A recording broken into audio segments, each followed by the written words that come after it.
perfect. And here, I wanted to finish the day with all of you to touch the subject of the roadmap of EPMA. The roadmap of EPMA, why? Because today it's our 25th anniversary, and we have had excellent presentation looking back to what has been the history of our industry in the different sectors, touching a little bit, depending on the sectors, what can be the trends of the future. But then I believe that a roadmap is what? A roadmap is, first of all, a tool. It's not a tool for EPMA, even if it's of highest usage, but it's your tool.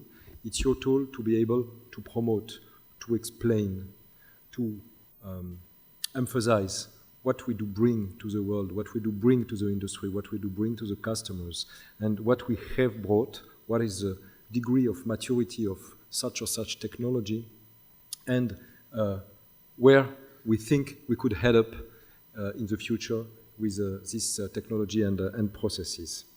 And really, my wish is to say that if, with this tremendous work that I shall describe, that most of you have been involved in and shall be in the coming weeks and months, if we finish up with a nice book that we put somewhere on the shelf, we have nothing. We have nothing, because this roadmap is your roadmap, is your tool. It's also a question of pride of belonging. I am really proud of being here today with you, not as EPMA president, but as a PM guy, being proud of what I am doing with powder metallurgy. And I believe also in our companies, it's a tool that can enhance the pride of belonging to our industry, of the PM industry. So I shall go to the following chapters, the motivation, why we decided with Council to launch this roadmap review. And then I will share the 4+4 prime objectives that are coming on the surface after the work you made all. I shall cover the structure of the roadmap, a preview of the 6 main messages that come on the surface also, and a little bit to finish with some work for all of us. What are the next steps for which we have and we shall need your involvement also. So if I go for the motivation for the roadmap review, today the roadmap which exists has elapsed his time span period for which it has been designed, 10 years, and it does not cover all the areas of PM. Of course, additive manufacturing was not in 10 years ago, but not only, we are not updated anymore to what is going on the HIP sector, what's going on the MIM sector. So we have 3 sectors which are not properly covered in the present roadmap today. Some other targets are already achieved. For example, 10 years ago, and it's nice to go back and see what did we say 10 years ago and what did happen or not happen. And we said, hey, we need really tremendously a global property database. And that, you have seen yesterday, as per the figures shown during General Assembly, that it is done, it is valid, it is used, it is, there are 3,700 data sets, data packs that are unloaded on the database. It's a tool that we didn't even remember that it didn't exist 10 years ago. So some things are done. Also, regarding the e-learning, it has been said 10 years ago, we should need some modern tools for promoting our technology, for educating, for training. Let's try e-learnings. So you have heard yesterday that we have 6 e-learning modules available on the net, which are called Design for PM. Perhaps we should advertise more on those, because they are available, they are not so much used that they could be used. Okay, that's done also. And last but not the least, the reach question. I remember the numerous workshops we had on the very early morning hours with you, Peter, covering this reach question 10 years ago. And we said, wow, this is a major threat, a major change, a major opportunity. We didn't know. Anyway, we were more on the threat side than on the opportunity side at that time. And now reach is in place. We all did what we had to do in our companies to go with this new legislation. I, on purpose, don't say to comply, because In some cases, there are some positives. In some cases, there are some burden. But then it's done, so that's not a topic anymore. There shall be some new ones, and we shall cover them in the new roadmap. So just to say that, finally, if I look back into the X and the past roadmap, we did a lot of things. You did a lot of things. And you made them happen, and that's nice. So now it's time, with our new sectors, with all our new development, with all the innovations going on, to write a new one and to agree upon a new one. Because also there are also changes in external environment, changes in government funding programs, and that's the reason for which, exactly 1 year ago, Council decided to launch a new roadmap process review. And you have worked a lot. You have worked a lot in the sectoral groups. Council has made a special workshop session on that last November. You have written, for some of you, a lot of inputs, being co-chairman or chairman of X committee of EPMA. And we come up with a preview with 4+4 messages. 2025, what are our objectives? First of all, seen from an external focus, it seems that there are 4 messages that are emerging on the surface of all what's coming from the sectoral groups. First one is to say, by 2025, PM is recognized as a resource-efficient industrial process by which components and tools with unique properties, high quality and superior performance used in a wide range of critical and demanding applications. We find the idea of the resource efficient, which means less material consumption, less energy consumption, which means less machining, shorter lead time cycle. We heard all these things towards today's presentations of all of you. This is the idea of the resource efficient, also the idea of unique properties. And what really struck me today is that in all the sectors, including I would say, our founding, the first sectors of EPMA, like press and sintering, we see how much we have innovation properties targeted that are taking place. And I really do believe that this combination of resource-efficient targeting, unique properties, and performance is a real lever that shall put PM as a recognized technology. Number 2, PM, let's be visionary, is the preferred net-shaped metal forming process for components with special properties and requirements. So we have even seen that you can have some artistic and design things, but when I wrote that and when we had all the feedbacks from the different sectoral groups, in most of the sectoral groups, you say that without having the famous shoes. Number 3, the European PM industry is recognized as the world leader in technology application and productivity, leading to enhanced growth and profitability. There is room for growth in any and all sectors. There is room for growth. You have touched that all also today. There is room for profitability, for renewed profitability, new sources of profitability, undoubtedly. And last but not least, again, PM is seen as a source of constant innovation for European industry. I remember when I entered within Eramet 22 years ago, some people were saying, wow, powder metallurgy with all environment constraint, in 10 years from now we are dead. And now, what do we see? What do we see for real? We have new parts, new properties. And there is one thing that we didn't cover at all, or not so much, it's all the functional materials stemming from powders. And perhaps, well, let's be visionary, perhaps one day we shall have, as we have had in the last 3 years, 2 new sectoral groups, one day some sectoral group for functional materials.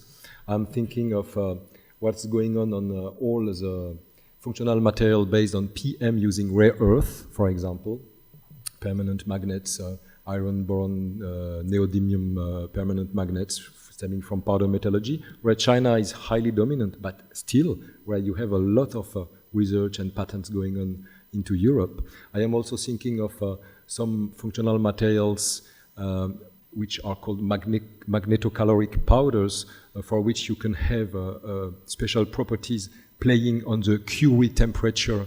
I mean, the capacity of being magnetized or demagnetized and generating heat or cool effects. This also is going on. So if I go back 10 years ago, we were thinking, where are we heading to? And we see how much our industry is a source of constant innovation, and we see how much room still there is for innovation in all sectors. And then 4 messages for the internal focus. Internal focus is ourselves, more what shall happen into our unique European supply chain from powder to parts. You all say, coming from the groups, well, we see in 2025 our industry with an enhanced supply chain cooperation. Because why do you say that? Because we have now in Europe a unique supply chain. We have a lot of powder manufacturers, including in the new sectors.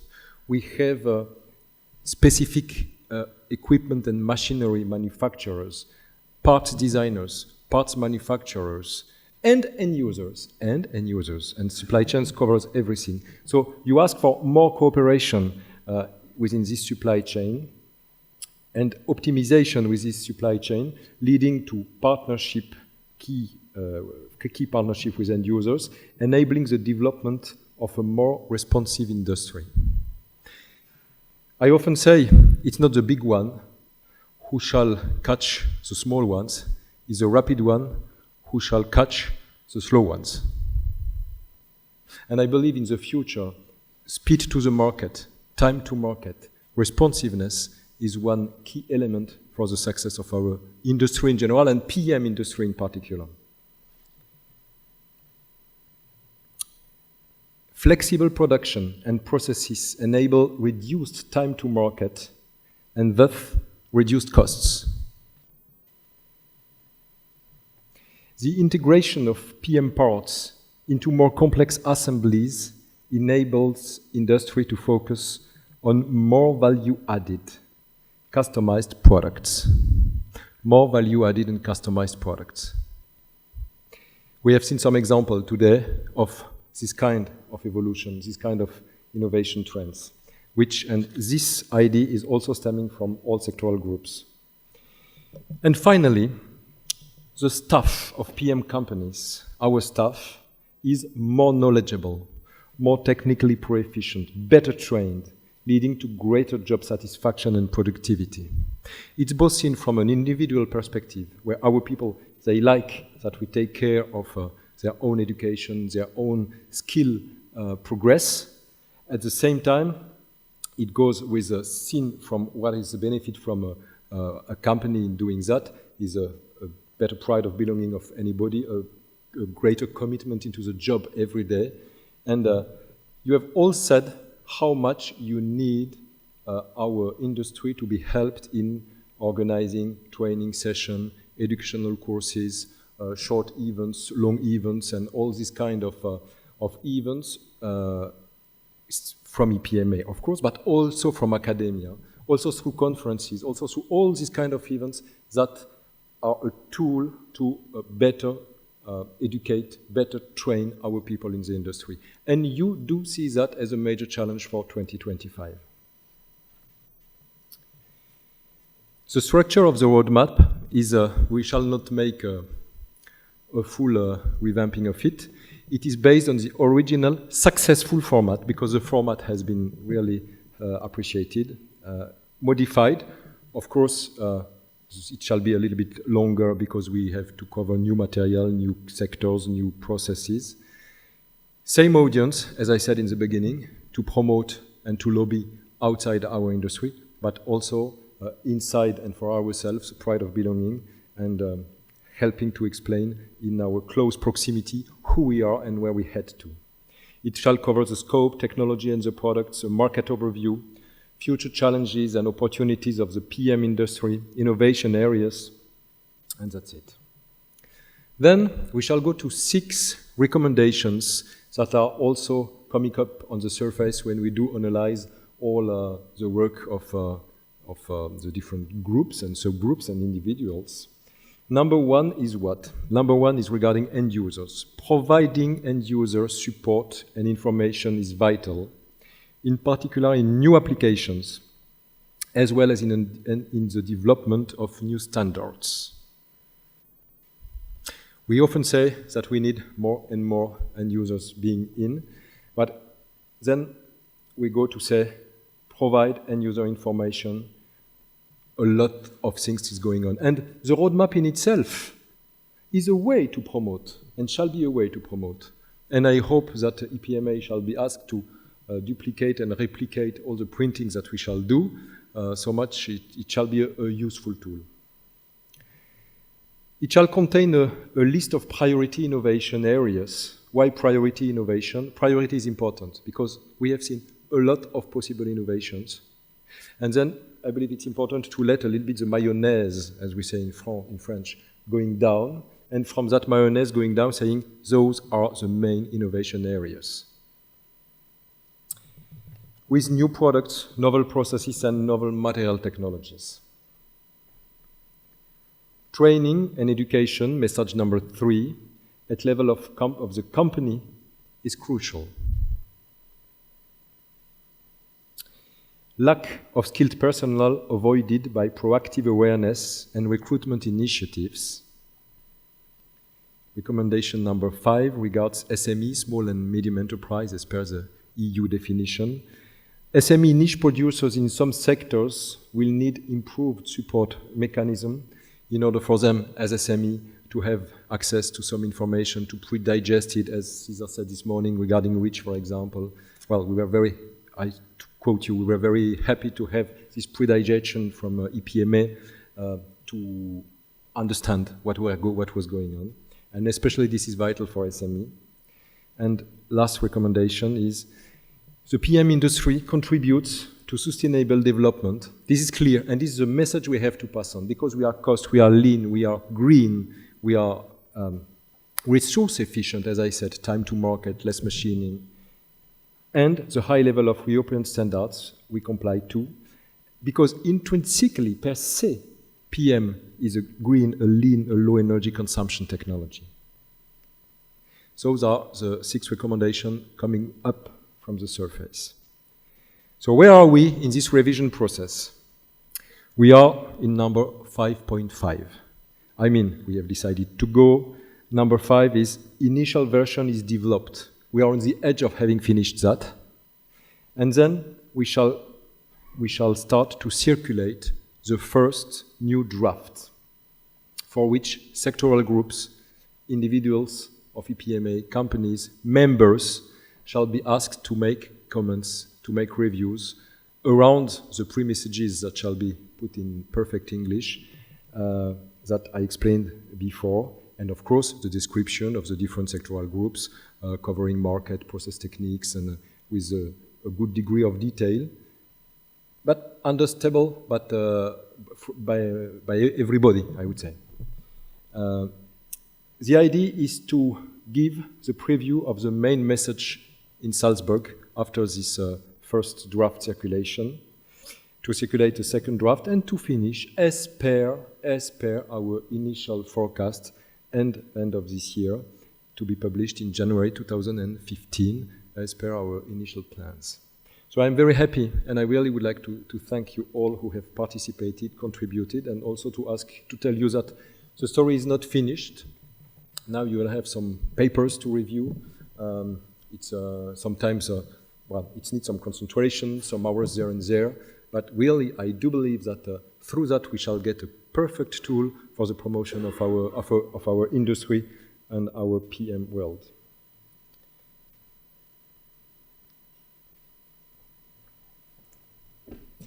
I am happy to finish with this roadmap and to finish this 1.5 day working sessions together.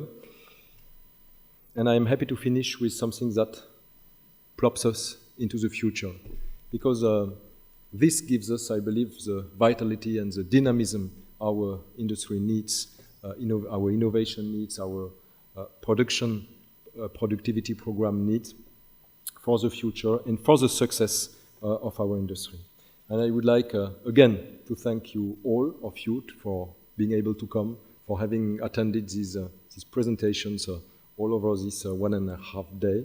And I would like today to give a special thank to all our today's speakers who have prepared all these papers and presentation which have retained our highest attention all over the day. And I wish you to all and to all of you, dear friends, dear PM friends, a safe trip back. Thank you for your attention.